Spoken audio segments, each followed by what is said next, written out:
Welcome along, Danny de Hek, aka the Crypto Ponzi Scheme Avenger. Welcome to another podcast session. I've got Rob Woolley here.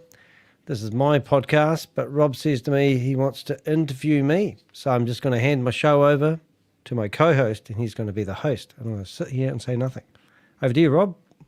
Well, you better not say nothing. Hello, my name's Rob Woolley, and tonight we're going to Danny de Hek, the Crypto Ponzi Scheme Avenger. We're going to be talking about YouTube, of course. We're going to be talking about crypto opportunities. We're going to be talking about Boomerang as well.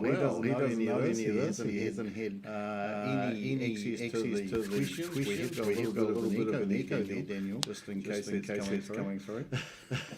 All right. Don't start talking about audio problems straight away, Rob. No, but while you're doing that, I'm going to throw the first question at you. How long have you been a YouTuber? Hold it. Well, I think 2013, but not a real YouTuber. Probably realistically more about 2 years. Now, Susie's just said to us that we've got echo, so we've got to fix this. Unfortunately. Yeah. How's that now sounding, Susie? Thank you for being in here. What do you do every time we go live? She's in the. Where does she come from? Yeah, boom, number one supporter, Daniel. I know, I reckon. So are we still echoing? No, you're Confirmation. Good. All right, thank you, mate. Sorry, over to you. You're good. Okay, so you started in 2013. What was that? Casual? 2013. I don't know. My first video might have actually been filming my mate filleting a brown trout. So that was filmed off my phone, and it has to date had over 250,000 views, and my number one video. How many videos have you done that have had more than 250,000 views since then, Daniel? None. So it basically started on high. It's gone downhill ever since. Yeah, basically. I should have become a fisherman at that time. Yeah, so basically this rest of the interview could be how to destroy a reputation that started off so promisingly. So where did you think it first started to go wrong? Well, I have this co-host guy that continuously berates me because he's trying to be a YouTuber himself, and he sort of climbs over me trying to, be a bit of a peacock, really. So that was probably when I've probably known you for about 9 years. Yeah. I see what you're doing this, Bob. Okay, so right, you started off with a hiss and a roar, and you had a little bit of a break, but then you got into it. What prompted you to get back into YouTubing? When COVID happened, everyone was trying to be good on Zoom, and I had a business networking company, so I was running Zoom meetings. I think I was doing 4 Zoom meetings a day. So it prompted me to sort of get better equipment, better gear, and then I couldn't keep it together on the Zoom meetings. Everyone wanted face-to-face meetings. So long story short, I decided to start using my gear to do workshops, helping people survive and thrive in business instead. That was a failure. Actually, everything I've done since then has been a failure. Yeah, Helen is quite impressed at your equipment. She tells me that's your partner. But so how did those Zooms go with the networking and stuff during COVID? Well,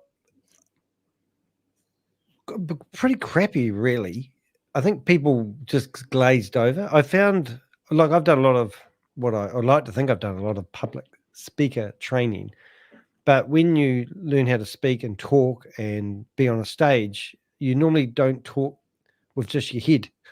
You talk with your body and you use your hands, your gesture. But when all that gets taken away, you either have to pull funny faces or, have really engaging content. And that was extremely hard. So it kind of like died.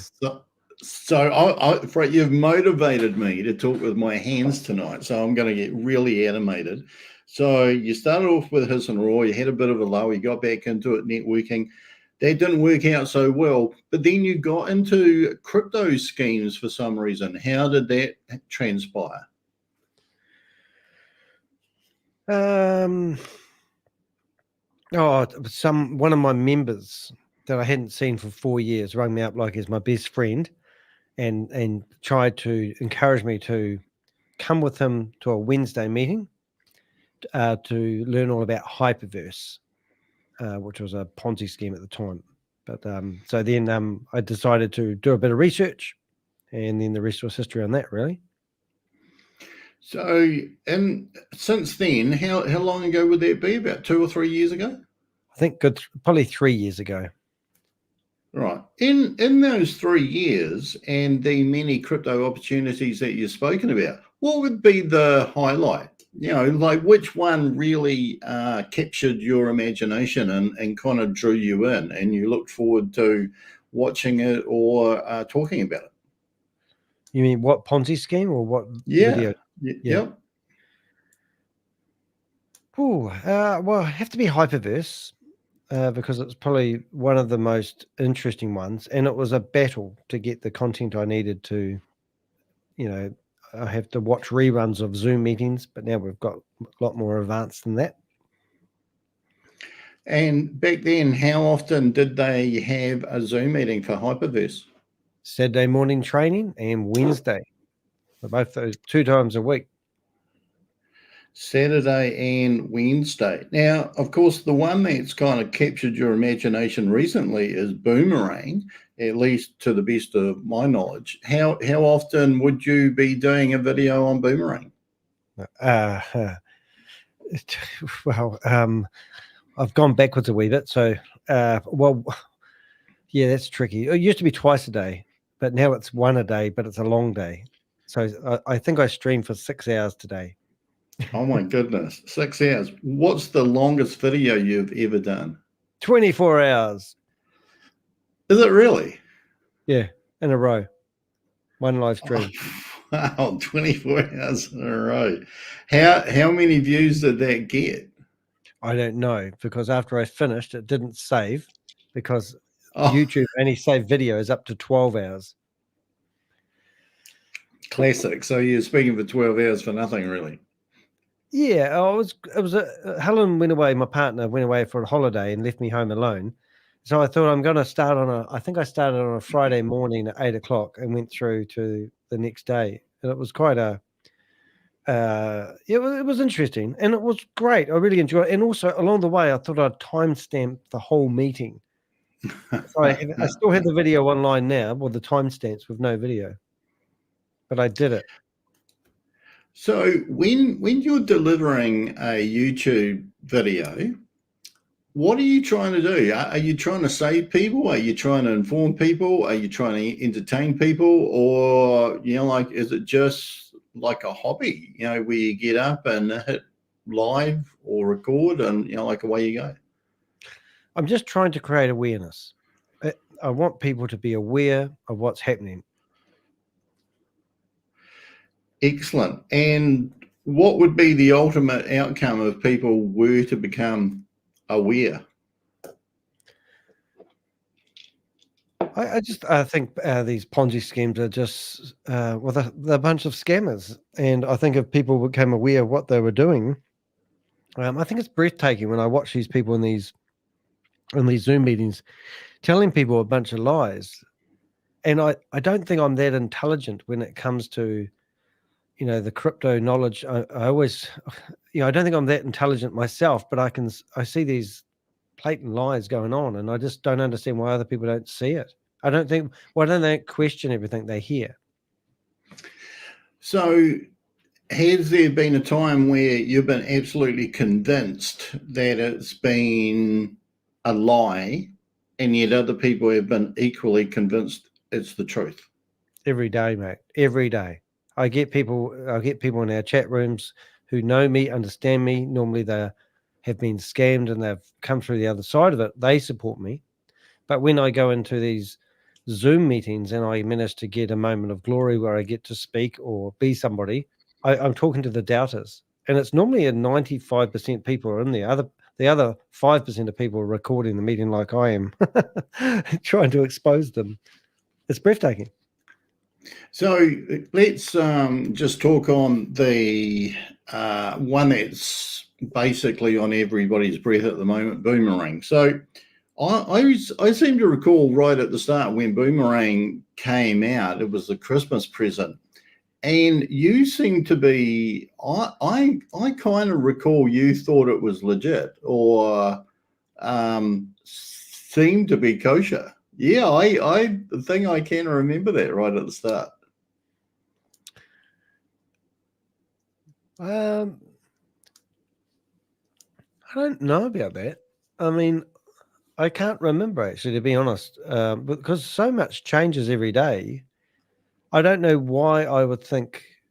I look at every scam or every opportunity out there as a scam. I usually reverse engineer it.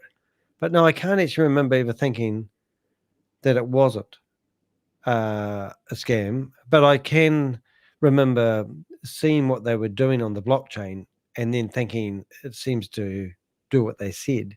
And it was only after other, what I call Avengers, come along and started, pulling the website apart. I think you actually gave me the most light on Boomerang when you started going through the website code. That was that every day we'd discover something amazing. Yeah, guess what we found? It was really cool. So I can remember Crypto G because I think that Crypto G was the first one for me where he did a video early on, which, to be perfectly honest, I'm thinking that he investigated the arbitrage trades to see whether he could make sense of them. Do you recall that? Yeah, no, I do. I did find this. I mean, what I'm really pleased about is we have actually really come to understand a lot more about the blockchain. I have learned so much from Susie, Stealth, and also Crypto G, the things I would never even comprehend. And it's given us a great understanding. And I think, people say they die by their own sword because everyone's going, the blockchain, the blockchain don't lie. And it doesn't. And now what we're watching unfold is them trying not to use the blockchain, claiming that people are going to copy their IP or their platform, their code, and their smart contracts. And it's just ridiculous. But it's quite funny that they're now trying to get off the blockchain because we've turned them inside out when it comes to their blockchain, if you know what I mean. So there's been talk that it's all sorted now, and it's going to trade, and it's going to be trading a lot. There's 86,000 people there waiting for it to lift off, and I think there's going to be a demonstration in the morning. Are you going to be doing a video on that?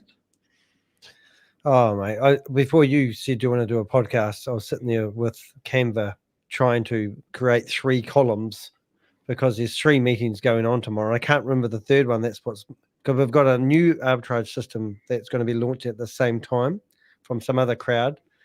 And then we've got Jarvis is meant to be coming out and doing a demo for the second time when he didn't do one the first time, which is ironic. And there was a third thing. I can't remember what the third one was. Do you?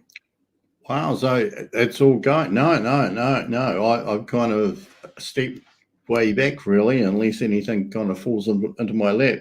So, do you think it will launch? No. No.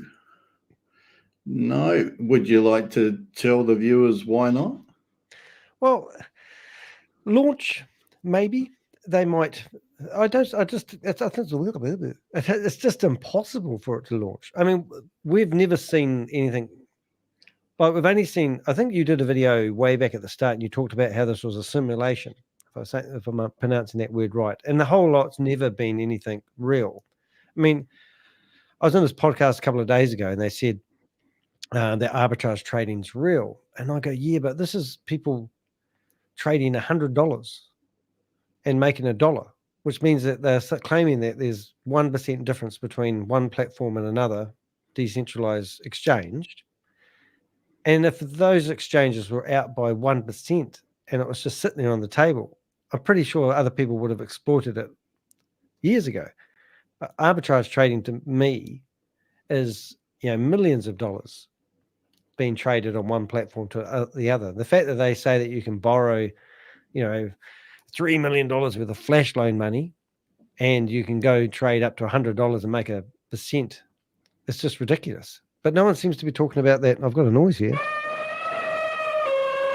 The logics. No one does the elephant in the room. No one says, well, hey, if they, wouldn't you be able to? And so anything they've done in the past, they're claiming sort of a wee bit of a victory, but there's been no victory. So it's all veneer. And now they're going to claim that they're going to launch. What the hell are they actually attempting to launch? That's what I'd really want to know. So what if they did launch, and what if it did actually prove to be arbitrage trading? Well, there's another side of it that I don't like. Let's just say it's real and it's genuine and Danny had to eat humble pie, and I don't really care about that.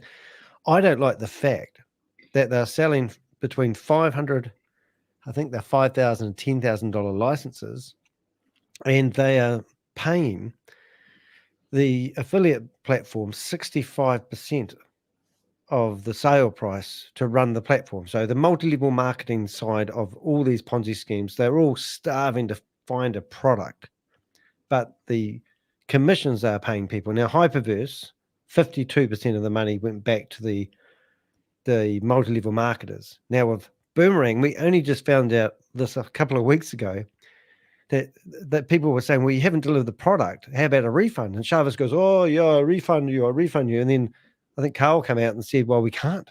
It's not going to be easy to refund people because 65% of the money that people have paid for these licenses has gone to the affiliate marketers. And I'm going, why do they get 65%? Yeah. So let's go back to Hyperverse. At what state, so you had your suspicions that it wasn't kosher. When did that start to unravel itself? Well, obviously for the people when the money wasn't getting paid out, because I remember there was a guy, I think you might have been actually helped me with that one, Mark Gardner, the Australian guy, and he was convinced it was a real deal. It was my first actually 2-hour and 4-minute long video, and somebody said, oh, people don't like this long form content. If I do a 2-hour video these days, it's a short video for me. But he was convinced that it was real. And he basically had multiple accounts set up that he wasn't really allowed to do at the time and blah, blah, blah. And he had made money from it. So because he'd got money, he was a believer. That's all it took. And the ethics behind it, I don't know, ethics, either, what they were doing, like there's going to be winners and there's going to be losers. But the fact that he was winning because he was getting the money, anything I said, he just would not, he thought I was an idiot.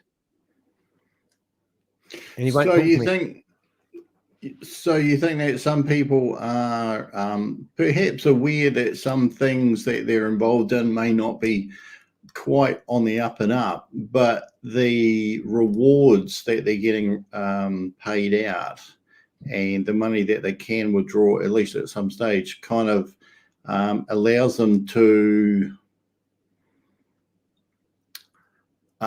what's the word for it? Press on when, if they weren't receiving the rewards, they may stop. Is that what you're saying? Yeah, definitely. Because they were like, especially with Boomerang. Boomerang is actually a brilliant scheme because people were getting paid money into their MetaMask wallet. So it was just brilliant. So people all of a sudden don't question anything but the money talks. So it's just, yes. and that's just, that was the hardest thing to convince people. Where does the money come from? And same with all these Ponzi schemes and scams. Where does the money come from? It's somebody has been told to put their, the guy that rang me up and said he put $5 million into Hyperverse thinking he was going to get $15 million back in 600 days. So what would, when do you know? Yeah. Okay. So if you're involved in something and it's paying out rewards or it's paying out, like regular payments or whatever, like we heard about one today where they're going to be paying out like 0.7%. At what stage, like how long after those withdrawals dry up would you think that it's collapsed? Well, they don't want them to collapse because I think if they keep them going, they give people hope, and people will stick around. Like we watched Boomerang take people's money, and 100 days later, they still haven't launched, and people are still believing, it's going to happen. So I don't know. I mean, does it need to collapse? When even Hyperverse took 2 years, 18 months before that theoretically collapsed, and the money was long gone. Now, I was following some of Hyperverse at some stage, and then I was following some of Hypernation, which was what came after Hyperverse. Was there a time when they actually announced that it's all over, or did it just kind of fade into the background? They had a time where they had a smart contract that got pulled, which smart contracts theoretically can't get pulled. But I remember Sam Lee going, "I can't believe they've done this," and he's going to have a word to them, and then the contract got reinstated or something like that, which was ridiculous. Sort of, the fact that they're going to pull this smart contract, that smart contracts are there forever and a day, and it's just made a mockery of the whole lot. So, I don't know, what was the question again? Well, yeah. Is there a declaration? Hi everybody. You're involved in ABC project, and unfortunately, ABC project has failed. Do you ever hear announcements like that? No, they just don't. They just don't do that. I can't actually. I have to really think about that. It's a good question, Rob. Like what's one? Well, VidiLook, for example, they come out and they said everyone stole the money.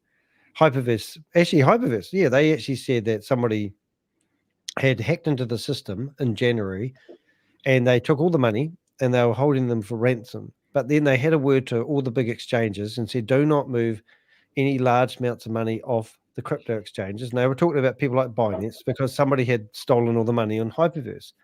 So then the person couldn't get the money off the platform or move it around or break it up to get it out. So then they decided that they would offer them a $400,000 finder's fee for finding a bug in the system. Speaking of bug, there's a fly flying around my studio. Flies in your studio. It doesn't even look like you have a fly. There's a fly spot in the back room there. If you can grab that. I've got it. So if you're a Buddhist, look away. Look away. Okay. So. I haven't finished the story. They published a blog. Sorry. They published a blog. You got fly destroy. They published a blog about it. Somebody, I think Sam Lee criticized it, and then the blog was removed. And then I managed to record the blog and put the video out showing this, their claim that some hacker had hacked into their system. That was because Sam Lee was coming out and basically exposing Hyperverse and the leaders behind it. So they panicked and come up with their version of their story of what happened. Interesting. So because there's a lot of crypto schemes that fall over, do you think that a crypto scheme today, like for example, and we'll say Boomerang because that's one that I know is actually going, it's a crypto opportunity that is going. Do you think most of the people that are in Boomerang, this is their first time? Or do you think, or have you seen people that have moved from one to the next, to the next, to the next, despite many of them falling over? Yeah, good question again there, Rob. Yeah, I do believe that it is a continuous flow of newbies, but then I have seen multiple people tell me that they have been involved in Hyperverse and they got burnt, and then they've been involved in VidiLook, VAV. Even We Are All Satoshi hasn't theoretically fallen over yet, but they go through and they just tell me that because I think some people actually believe that you get in quick, you make some money, and then you don't worry about everyone else losing money. As long as you've made back what you've put in, I'm good. So they'll look for another scheme that does the same. But then I'm watching a lot of the people from the third world countries come in, and they just they believe this stuff. And I've literally seen people in shacks with tin roofs, on their cell phone, and they're telling them to turn their camera on, and they have bad internet, and they go, I can't turn my camera on because I don't have enough bandwidth. And these are the people that are hoping that they're going to make it big in a first by signing up to a first world country opportunity, and they're going to be the one in Kenya or Nigeria that make it big. And I've even talked to people in Nepal who have sold land and put it into these investment opportunities, saying this is going to be for their family, and you sold two plots of land that you had in your family for X amount of years, and you put it all onto an opportunity, and they go, yes, and now I'm worried that I'm not going to get the money back. Wow. So there's people from multiple cultures and probably multiple languages as well. When you're wanting to spread awareness, do you have any particular strategy that you try to apply to get the word out there? Any particular strategy? Well, I'm streaming on 8 different platforms as we speak, and I just remembered I went streaming on Instagram. I have my well, I love YouTube. Sorry, I don't love YouTube. I do love YouTube. I love Google. Google, YouTube, don't cut me off. No, but I do believe in YouTube as a godsend. So I have a website, and I put a lot of my videos get embedded in my website. They get picked up in search engines. And recently we've discovered that ChatGPT is looking at me as a resource of information, which is quite funny. But I do, yeah. You mean like how do I promote my content? Well, like for example, would you, if you found out some information about a particular opportunity, would you communicate it in a particular way to get through to people? Like, for example, if the majority of people that were involved in the scheme were from India, would you communicate whatever the message was the same way as if they were in America or Africa or New Zealand or Australia, or have you got any particular style, I guess I'm saying? Yeah, bull in a china shop comes to mind, but Oh, right. I think I don't mind being. I do like. I'd love to get involved in the Indian community because I feel like I've been to India twice, and I love India, and I've and they're very trustworthy people, and they trust people on a handshake. Very nice, very friendly. First time I went to India, taxi driver took me back to his mum's house, and we had they made me a cup of tea. We sat on the floor and had talked. They were just lovely people, and I just don't like them. But when you see 1,000 or more people in a Zoom meeting, all getting scammed, it's like how do I communicate to them, because they just don't. They just trust people what they say, and it's just I don't know how to communicate with people. I mean, a lot of them don't. People don't spend the time watching my videos. So then I've done short, snappy videos. It's a scam. Don't sign up. You're going to lose all your money. And then they debate things with you, and you go, well, you need to spend an hour and a half watching one of my videos. And like, especially with Boomerang, I mean, the amount of information that we have had, and we've shown people that this is a scam and it's fake arbitrage trading. They don't want to sit there and watch a video, but they'd rather hand over $500 to somebody. How do we stop those people? I have no idea. So if I see them on these Zoom meetings, I'm on there searching through people's Facebook accounts, trying to find these people. I send them messages. I mean, I don't want to dominate your question, but remember the lady Carol?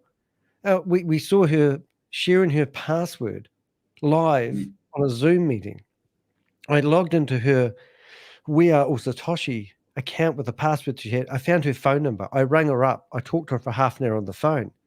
Next day, she's in the meeting saying that the scammer rang me up.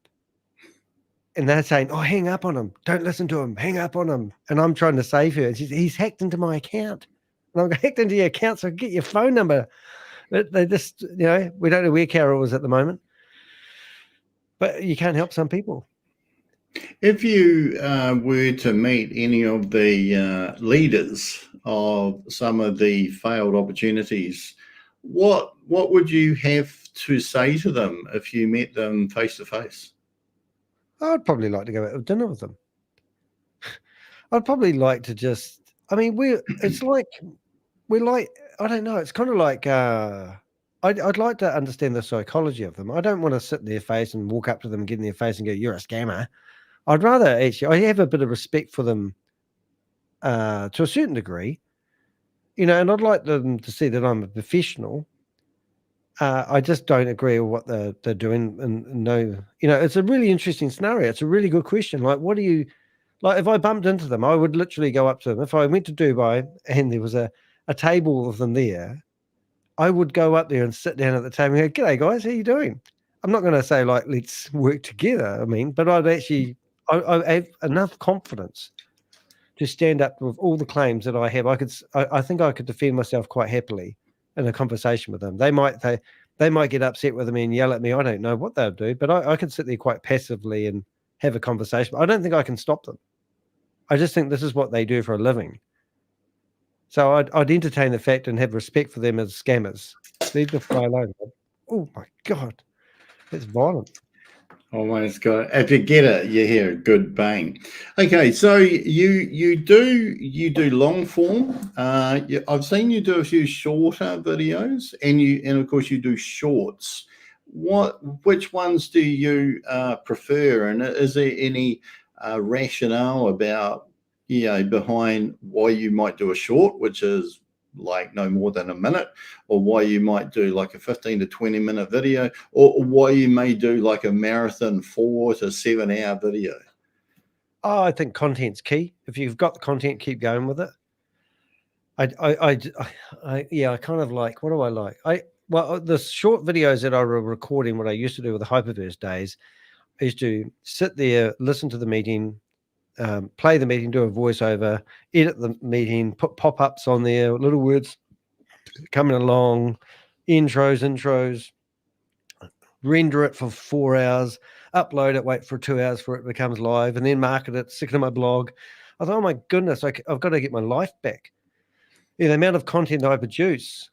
I mean, literally, Rob, I'm actually, I went out for dinner tonight. I got there at 5:45 and sat there in the car waiting for my friends to turn up for dinner at 6. I blinked and I woke up at 6:15. The car was still running.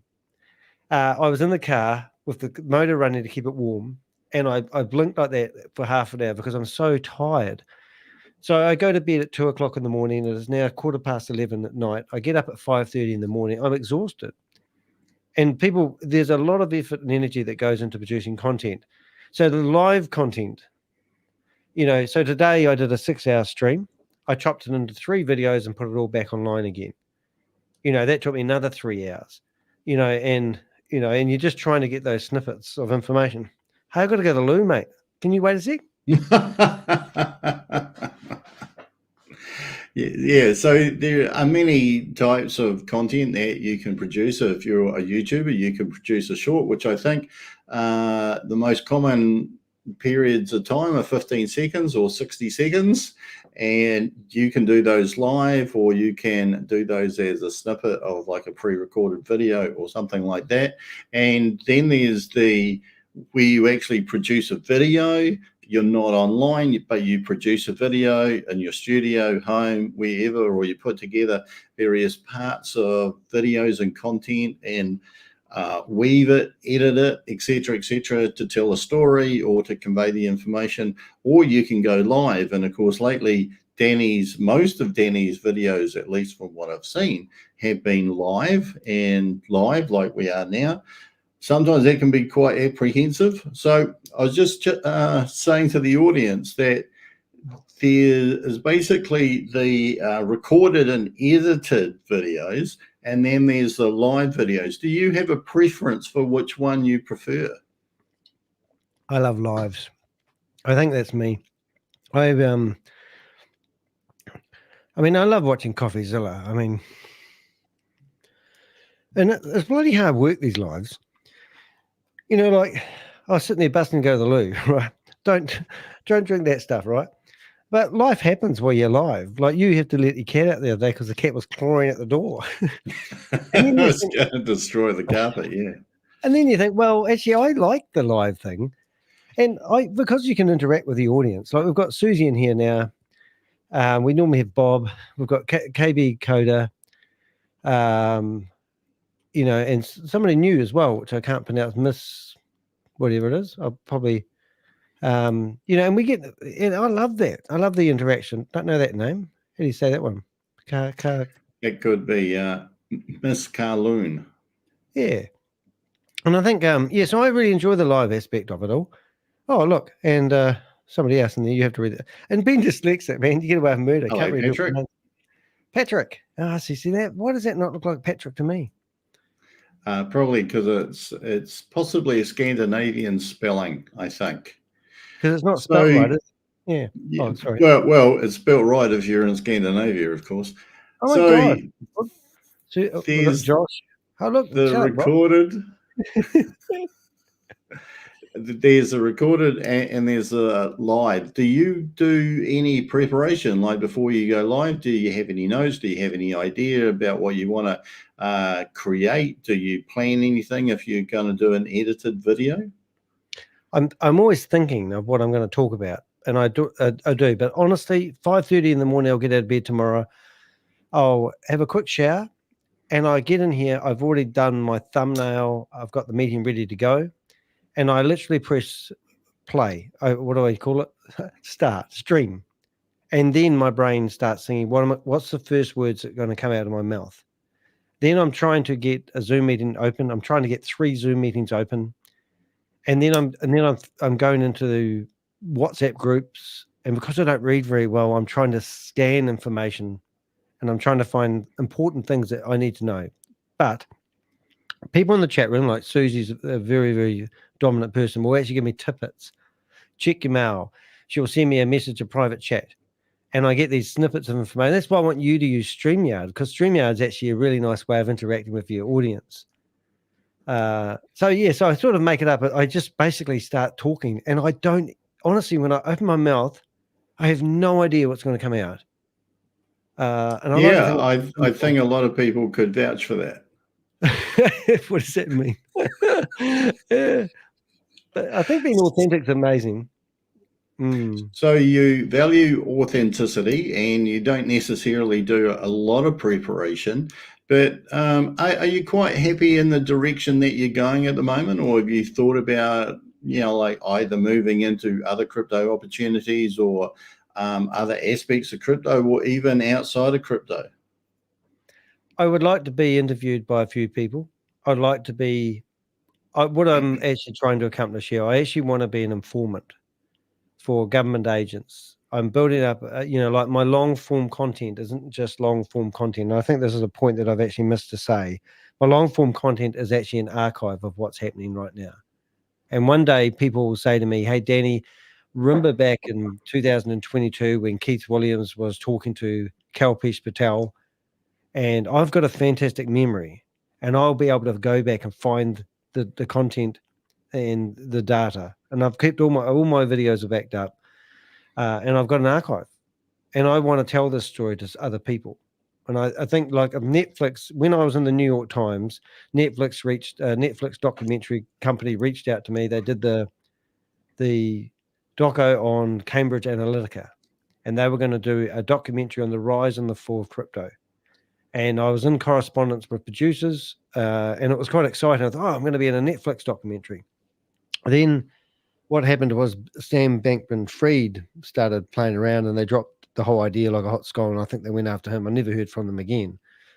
So I'm hoping that's still going to happen, because I think, we could tell I'm listening to emails. I get emails from people all day long telling me that they've invested their life savings, their superannuation money, and into a scam. And I'm going, didn't you do any research? Don't you know about this company? Don't you know who started this company? Don't you know who they used to be? Or like We Global, blockchain era, and now there are some other, I think Vera, I think it's called.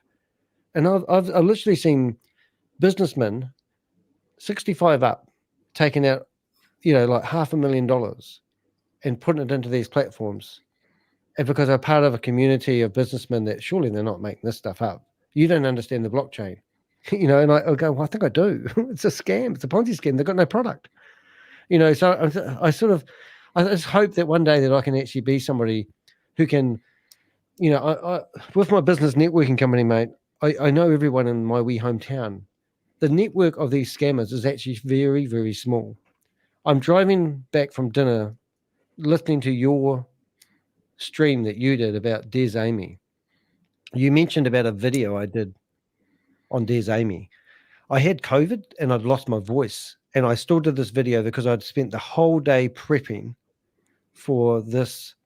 I had 30 tabs open, and I was going to mortify the guy, but I had no voice, and I'm talking like this, and I'm going, how are you going? And I looked at that video. It's one of my videos. It's going to be a part of the story of what I tell one day. And then the documents come out, and they've shut his company down for the second time, actually. And you think, how brilliant is that? I'm part of that. I've got correspondence from him one-on-one with Des Amy telling me, I showed him how I cook a gluten-free blueberry pancake one morning, and I took photos all along, and he's berating me and all sorts of stuff. And I said, well, let me show you how I cook a pancake. We've sort of got a banter going with these guys. I know these guys. I've talked to them. Sam Lee knows my face. Kalpesh Patel knows who I am. I rang up that lady, Nandi, the other day. I think what did I have the other day? Nandi? Yeah? Yeah, how you doing? It's Danny de Hek. You may have heard of me. We're just doing some... No, I'm not heard of you. She's lying. Oh, haven't you? Oh, I'm associated with Sam Lee. I know you're associated with Sam Lee. Oh, I don't even know Sam Lee. But at the 7 I'm sleeping. You've been doing Vend productions. Oh, she doesn't know Sam Lee, but she's left. So that lady there does know me, and she knows Sam Lee. That was the lady that was running Vend for him after May Summer Vu. And we got a phone number and rang her up on the spot. So if you could interview 3 people, who would they be? Oh, I love the question. Interview 3 people. Who would it be? Well, Kalpesh Patel would be up there. Yeah. There's another guy that I busted ages ago, and I kind of wouldn't. Andre Christensen. He's running a gaming app called Super.1. He's rung me up like my best buddy. He was going to fly over from Norway, Netherlands or somewhere, and he wanted to talk to me. And he rang up drunk one night and spilt the beans about how I'm ruining his life, and that was so I kind of got a soft spot for him. So I'd have to say him. I don't have any interest to talk to Jarvis because I'll probably just have an argument with him. So you want one more? Yep. One more. So let's think about the scams that I've gone. People think I'm all about Boomerang. People think I was all about Hyperverse, but I have actually gone after quite a lot of the big guys. Probably the guy from GS Partners. I don't really know much about him, but he sues everybody. He's been trying to go after. Oh no! Silly me. Talking about suing Stephen McCullough. I want to talk to that guy. Forget about GS Partners. Stephen McCullough, because he's the guy that tried to sue me in the New Zealand High Court last year for $3.8 million. And that was actually quite a scary thing to happen. But I had amazing support all around, really. And I also learned how the process. Am I saying that right, Stephen McCullough? I always pronounce this wrong. You think of somebody who's going to sue you? I think so. Yeah. Yeah. But yeah, I'd love to talk to him. Now he's gone, after we won that case, because my lawyers told me I won because he filed a discontinuance, but we didn't back down. Hour and a half before the High Court judge opens the file, and I'm in the courtroom, they filed a discontinuance. Now, since that's happened, we haven't heard anything from him. He's disappeared.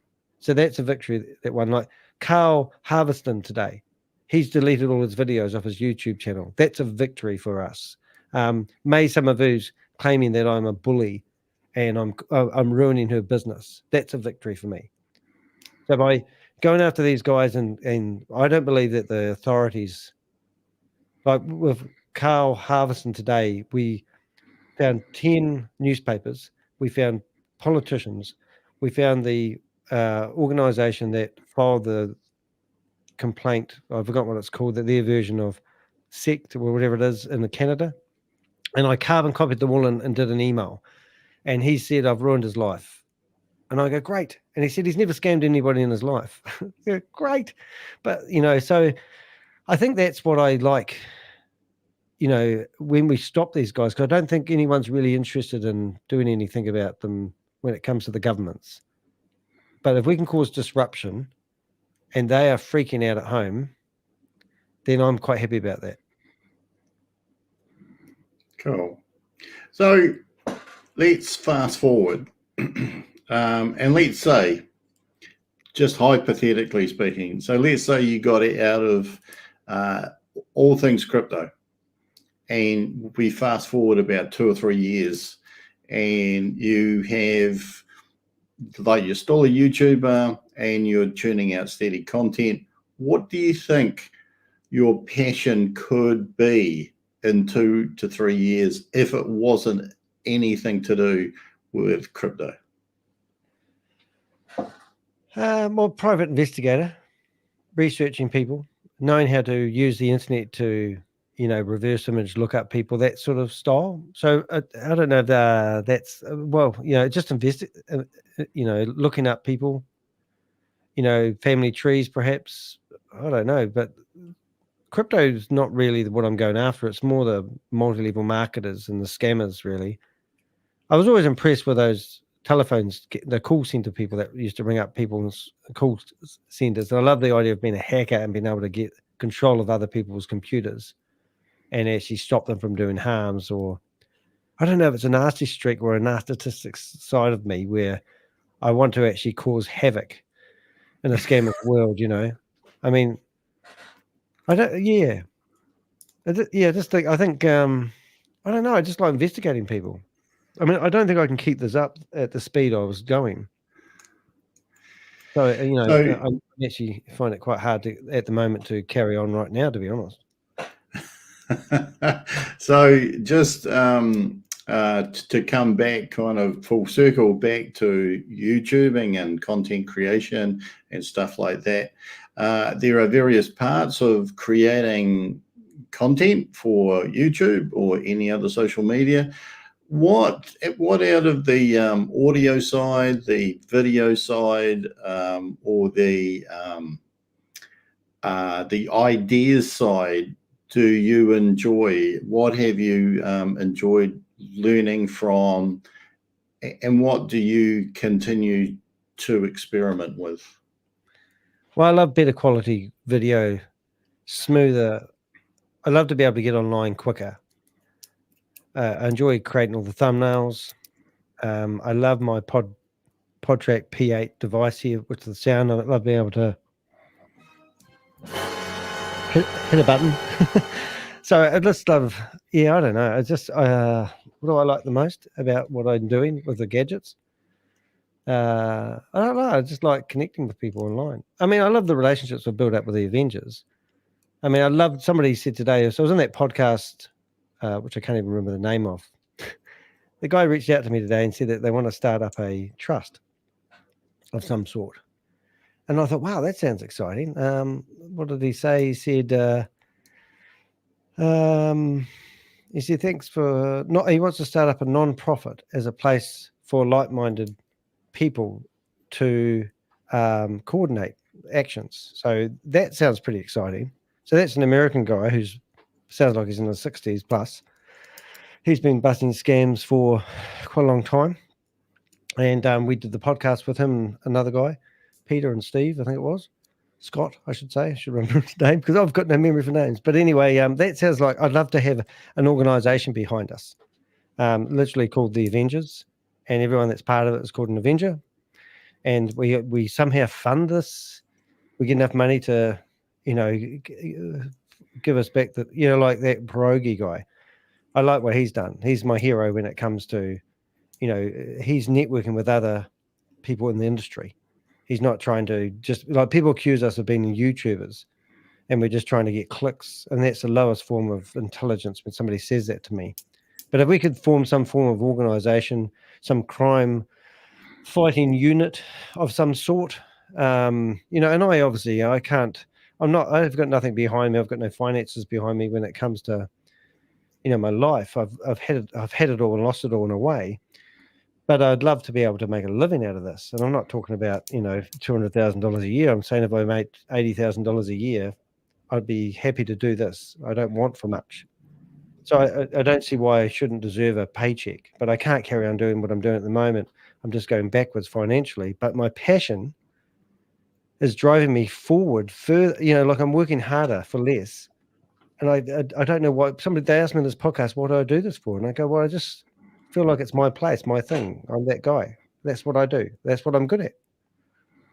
Where it goes, I don't know. Okay, so I'm going to ask you some quick fire questions now. Can I have another 5 minutes? Because I've got to let the stupid dog out because he's.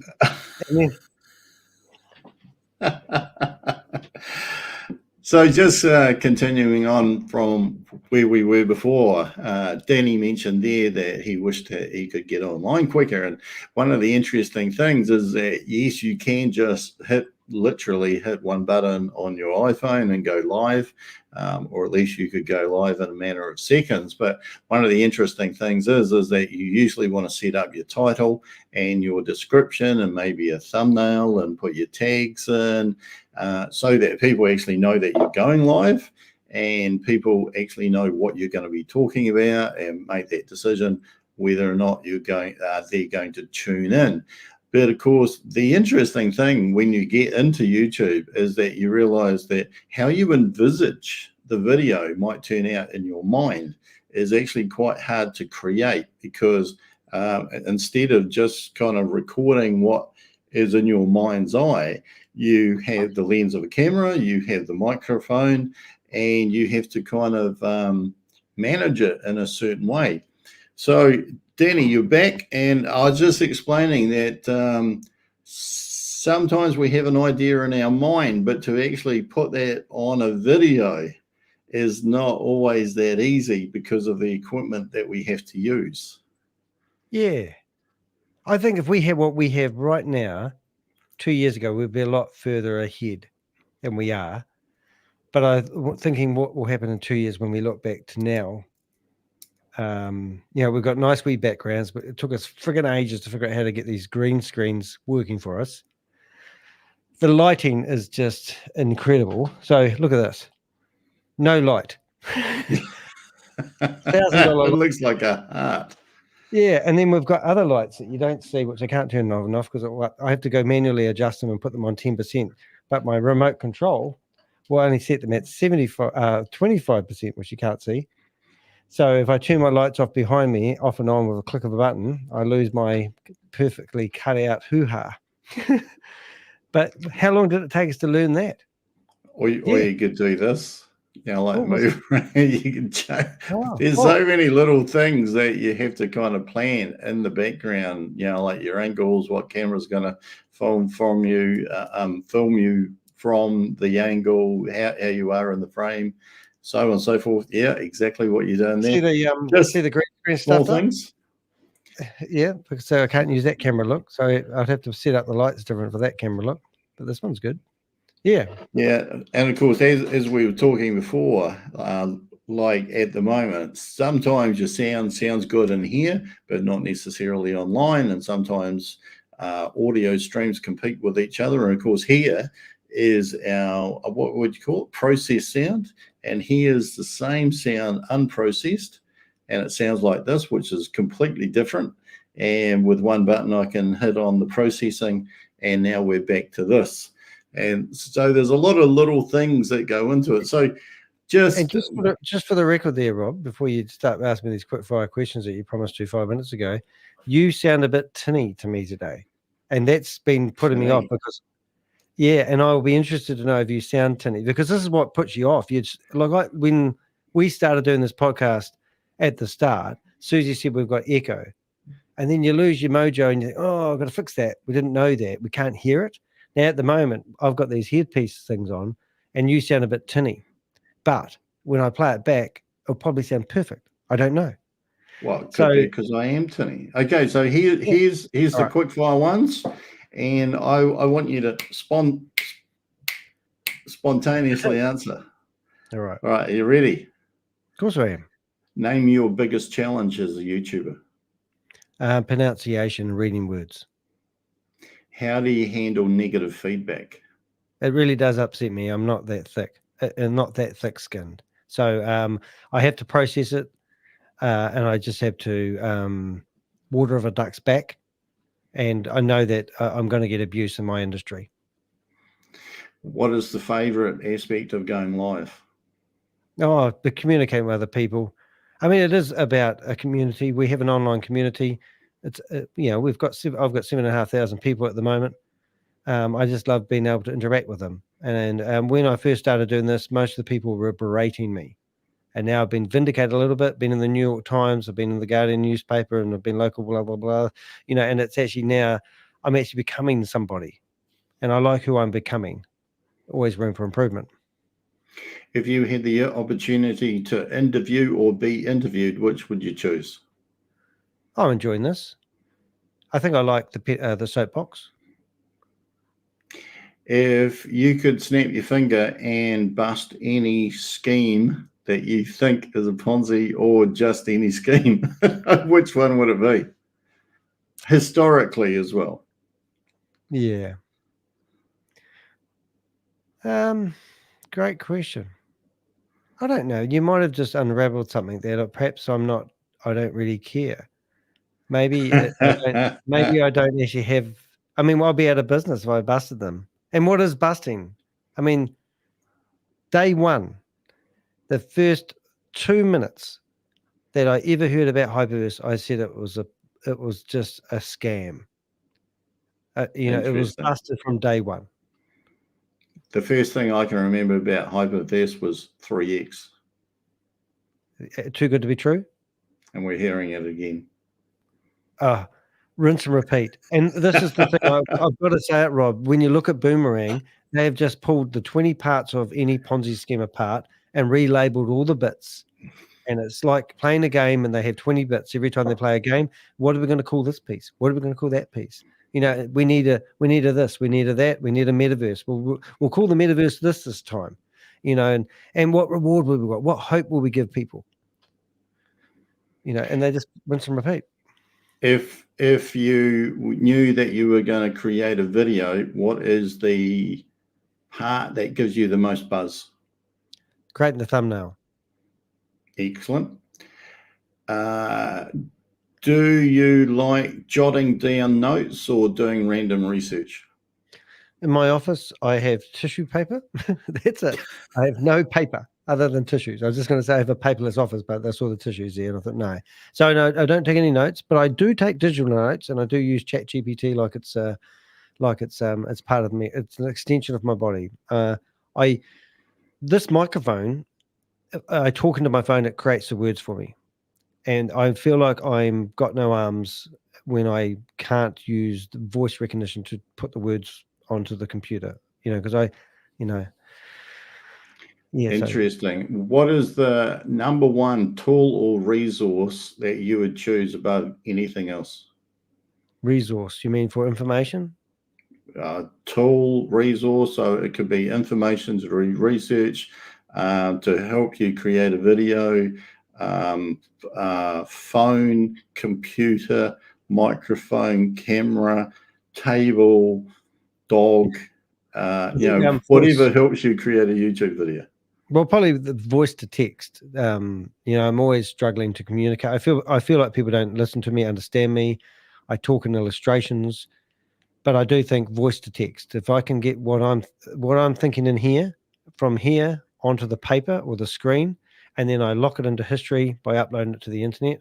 That's kind of I love producing a blog after doing a video because that's part of the history and it's not going to disappear. If you had a choice between showing a 30-second clip or speaking a crucial piece of information that you've heard, which would you rather do? Oh, it'd have to be speaking because then I can capture it with a bit of humor. You got to have a bit of humor. I mean, interesting. How do you ensure this is a good one down here? How do you ensure your investigations are ethical and accurate? Well, my intention. Can pass. No. I think we endeavour to. I mean, this is ironic how many people expect me to have. I wouldn't use me in this. Hey, I wouldn't use we or me. I'd use you. Well, you can't say that you're accurate. And I'm not allowed. No, I make the assumption I'm not, which is why I give people the opportunity I do to believe correct me. you kind of have to bluff it a little bit, and it is shock treatment to a certain degree. I mean, some people are sitting in these Zoom meetings. If you ever listen to my podcast, if you listen to this podcast that I've got on my Buzzsprout account at the moment, I've put a recording that pops up automatically in between it just comes up every, I think, 30 seconds, and it wakes people up. And I was listening to it driving in the car when I was re-listening to the podcast I did 2 days ago, right? And it pops up and it plays some music and it tells me to wake up, stand up, slap your face, wake up, listen, and sometimes people just get in the drone of these Zoom meetings, and I want to be that guy that challenges your brain. I want to get those, I don't know if it's the right word, endorphins going. I want you to start stimulating your brain cells. I want you to wake up. I mean, you're in a Zoom meeting for an hour and a half being gaslighted to. You can't ask a question. You can't talk. You can't put words in the chat room. And you're sitting there, somebody's feeding you information. It's drip feeding poison into your brain. So you need somebody like me standing there causing, wake up, listen to what I'm saying. There's a fire and it's going to burn you. You need to get out of the building now. Do you hear what I'm saying, you stupid mother? And then you've got their attention. They go, what? Yeah, good, I've got your attention. Now listen to me. You've been lied to. Come with me and we'll get you into, hey, I'm an entrepreneur. I don't want to see people thinking that they can put their money into a Ponzi scheme and get 3 times their return on investment within blah. Why don't we come up with something you can do? Why don't we find something you're passionate about and let's make it into a business? That's more exciting. Quick fire response. Okay. What is one video that you think of immediately when you think that you made an impact? Oh, it'd have to be my Stephen Reese Lewis video. And that's had 35,000 views. And why that is funny is because I was trying to use a teleprompter. And when you're dyslexic and you've got a reading level of a 9.3-year-old, you cannot use a teleprompter. And I was reading it like a boss off a teleprompter, wearing a suit, just like Stephen Reese Lewis was from Hyperverse. And I was dead serious. I was trying to read that like I wasn't reading off a teleprompter. And at the end of it, people looked at it as Danny's impersonation of Stephen Reese Lewis, who was reading off a teleprompter. And it was like, it's quite funny. But it's probably when I look at it, I cringe a little bit. But I also had the background of the metaverse going around, and I used it on my homepage for a while. But 35,000 people is actually quite a good number. But yeah, that's probably my most kind of, I don't know, brand. That's my part of my brand, is that one. What is the most surprising thing you've learned doing videos? Oh, people, I don't know. What's the most surprising thing I've learned, I don't think you can, I don't know. I have no idea what's the most surprising thing I've learned. Probably it doesn't matter. I'll probably people. Sorry? We'll move on from that one because it kind of leads into this one. If you were to give people some advice who wanted to do videos, one sentence, what would it be? Start today. Cool. How many subscribers would you like to have in the next year? I don't care. I want to go back on the other one first. I want to be good today rather than perfect tomorrow, because tomorrow never comes. So start today. Okay. How many subscribers? I don't actually care anymore. I know that you're trying to build your subscribers up at the moment, just putting it out there. And I listened to you talking about it. And I think, yeah. No, I'm not. No, I'm not. I'm heading off in another direction at the moment. Yeah, but you're trying to find content that people want to listen to. And I think that I've picked a niche where I don't think, I looked at We Are Satoshi's YouTube account today, and they had 20,000 in one of their YouTube accounts, and another one they had 10,000. And I currently have about 7,500 subscribers.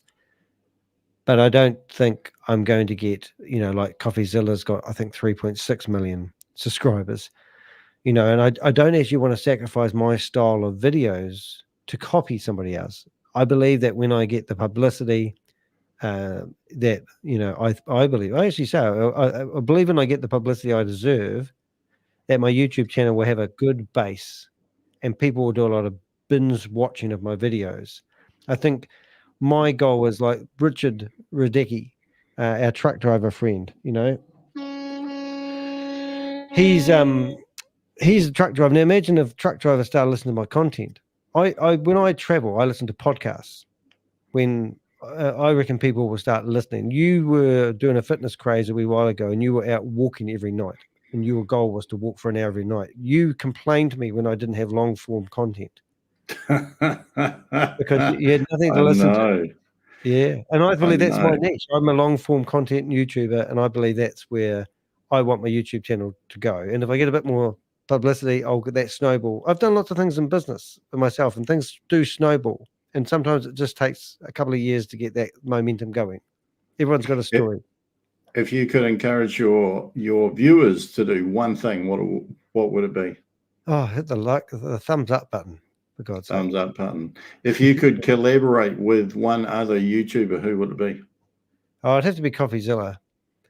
And ironically, I reached out to him just yesterday, asking for help with a new story I've got. And how would you say YouTube has impacted your personal life? It's dominated it. Dominated it. I'm like being dominated? Oh, yeah, sometimes. But it is consuming. It does consume your life. And like I've got an addictive personality, you know, and it worries me that I'm addicted to it. I mean, tonight I was actually shattered. I was just going to climb into bed. I wasn't going to prepare for tomorrow morning's meeting. And then you said you want to do a live. And I went, yeah, okay. I'm actually shattered today. I just threw it out there. I didn't think you'd say yes. Yeah. Okay. So this is the last thing. What final piece of advice would you give to aspiring YouTubers or crypto enthusiasts? Oh, have a play on crypto. Just get $100 and put it on $10 on each token. Buy some Ruby coin. Ask some friends for advice, but just don't give it away on don't sign up. Don't give other people your crypto. That's probably it. And what was the other one? Aspiring YouTubers? No. If you were going to change your name from the Crypto Ponzi Scheme Avenger and you couldn't use Danny de Hek, what would it be?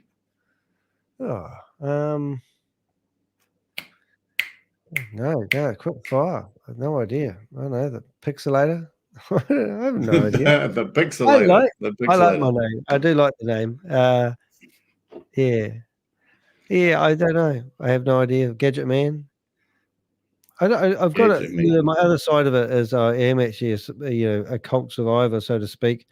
And I've had a pretty hardcore upbringing when it comes to religious cults, and I have actually started over my life quite a few times. So I think if I had a name, I'd probably want to reflect something that it would like resilience of some sort, you know, like, and I'm quite a sad person. People don't realize that, you know, like sometimes I'm just, I'm an emotional, sensitive guy, you know, and I have a heart of gold, I believe.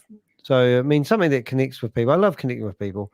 I love being a communicator. If you go through my website, you'll see that I call myself a connector, and I love facilitating relationships, probably a relationship buster or relationship something or other. Anyway, there's a whole lot of names. You make a name out of that, give it to me. Okay, so that's it. That concludes all of my questions. Thank you, Danny, for being so candid and answering them all. And the only thing that Danny had is that he wasn't allowed to ask me any questions. And he got asked whether or not anything was off limits, and he said, no, you can ask me anything you like. So I did. So over to you, Danny, to wrap it up. Oh, well, thanks, Rob. I think if I were to give a message out to people, I mean, we do have a few shits and giggles and whatever, if I'm saying it right, but we really are actually trying to gather information, help people. So we would love it if people reached out to us. We'd love to interview more people. Even, you know, like Shavis, if you ever watched this one day, we'd love to interview you. You know, I think, seriously, we want to know what drives you guys. I mean, we know it's a game. We understand what you're doing. We're not stupid. I mean, May Summervoo said to me today in a text, she said, I'm not as stupid as you think I am. And I said, well, how stupid are you then? And I thought that was quite funny. That was my response. But I mean, I'd love to sort of get involved more in what they're doing. I'd love to be that hardcore journalist guy that interviews these people that are running these scams. And the only way we're going to do that is by having a few more on. Like Jan Gregory agreed to an interview, and I've got a placeholder. Now he probably thinks, I don't know what he thinks, but I'd love to interview him, and I'd give him the questions beforehand. He can give me candid answers if he wants, but I want to get to know these guys. I'm part of the community. I'm part of the friggin' scam community. Do you feel like, well, I can't ask you a question, but I can only assume that we're part of this circus show. I mean, we're the guys, and I think for a small community of YouTubers, we've actually infiltrated their. We control the narrative, and I think that's something that I'm proud of. I think whatever happens to my YouTube channel tomorrow, like literally, I was so tired tonight. I was just going to go to bed. I wasn't going to do a show in the morning, but I think we have made a difference. And I think whatever happens going forward, I'm proud of what we've accomplished to date.